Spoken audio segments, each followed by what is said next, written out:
मायका और ससुराल। ससुराल में वह पहली सुबह मुझे आज भी याद है। कितनी घबराकर मैं उठी थी, यह सोचते हुए कि कहीं देर न हो जाए।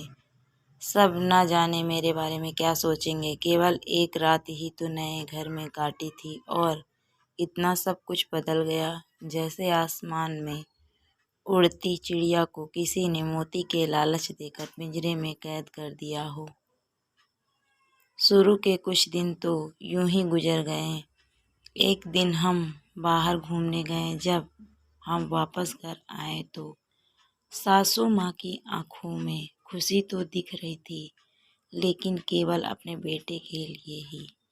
मैंने सोचा कि शायद नया नया रिश्ता है, एक दूसरे को समझने में कुछ वक्त लगेगा, लेकिन समय ने जल्द ही एहसास करा दिया कि मैं यहाँ की बहू हूँ, बेटी नहीं। इसीलिए मैं जैसा चाहूँ वैसा नहीं रह पाऊँगी। कुछ कायदा और मर्यादा है जिसका मुझे पालन करना होगा, जैसे कि धीरे धीरे बात करना, धीरे से हंसना, सबके खाने के बाद खाना खाना। यह सब आदतें मुझे अपने आप आ गई। माँ से भी बात कम होने लगी, जिस वजह से मुझे पीहर की याद आने लगी। ससुराल में पूछने पर कहा गया कि अभी नहीं, कुछ दिन के बाद जाना। जिस पति ने शादी के समय कहा था कि आपकी बेटी पास में ही तो है, कभी भी आ जाया करेगी, उसके भी सुर बदल गए। अब मुझे धीरे धीरे यह समझ में आ गया था कि शादी कोई बच्चों का खेल नहीं। इसमें केवल घर नहीं बदलता, पूरी जिंदगी ही बदल जाती है। अब मैं कभी भी उठकर अपने पीहर नहीं जा सकती, यहाँ तक कि पीहर वालों को भी मुझसे मिलने के लिए पूछ कर आना पड़ता है। पीहर में जोर जोर का हंसना, कभी भी कहीं भी चले जाना, रसोई में से कुछ भी उठाकर खा लेना, अपनी मर्जी का करना, यह सब तो यादें बनकर रह गई।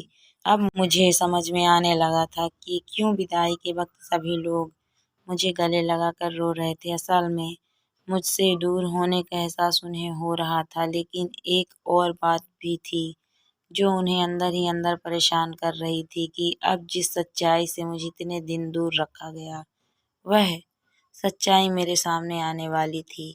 पापा का यह झूठ कि मैं उनकी बेटी नहीं बेटा हूँ, अब और दिन नहीं छुप पाएगा, जो कि उनकी सबसे बड़ी चिंता थी कि अब उनका बेटा, जिसको कभी भी बेटी होने का एहसास नहीं कराया था, उन्होंने जीवन के इतने बड़े सच का सामना करने जा रही थी। वही माँ को भी चिंता सता रही थी कि उनकी बेटी अभी तक कोई एक काम भी नहीं किया करती थी, अब वह पूरे परिवार की जिम्मेदारी कैसे उठाएगी। सभी लोग मेरे इस विदाई और पराये होने का दर्द जान रहे थे, सिवाय मेरे। इसीलिए वह सभी लोग रो रहे थे। आज मुझे समझ आ गया कि उनका रोना गलत नहीं था। यह हमारे समाज का नियम ही है कि एक बार बेटी डोली में विदा हो गई तो वह उस घर के लिए केवल मेहमान ही बनकर रह जाती है। फिर कोई चाहे कितना क्यों ना कह ले कि यह घर आज भी उसी का है, यह सच तो यह है कि अब वह कभी भी यूं ही अपनी पीहर नहीं जा सकती, चाहे कितनी भी समस्या और परेशानी क्यों ना आ जाए। मुझे ही हल करना है, हंसते हुए या गम छुपाते हुए। पूरी कहानी पढ़ने के लिए धन्यवाद आपका। कहानी कैसी लगी मुझे कमेंट में ज़रूर बताइए।